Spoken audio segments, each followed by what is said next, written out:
le mot Ezer en hébreu. J'ai écrit un article à ce sujet qui a finalement été pour moi comme une étude qui m'a aidé à reconnaître que quand ce mot est utilisé par rapport à Dieu, le mot est traduit secours. Ouais. Et en Somme 121, mon secours est en toi, c'est mon Ezer est en toi. Donc, la femme n'est pas simplement l'aide ménagère, elle est quelque chose de beaucoup plus.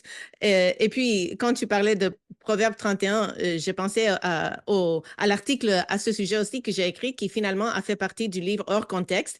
Et je pense que c'est intéressant de voir comment on a pris Proverbe 31 hors contexte pour créer l'image de la femme idéale, parfaite, soumise.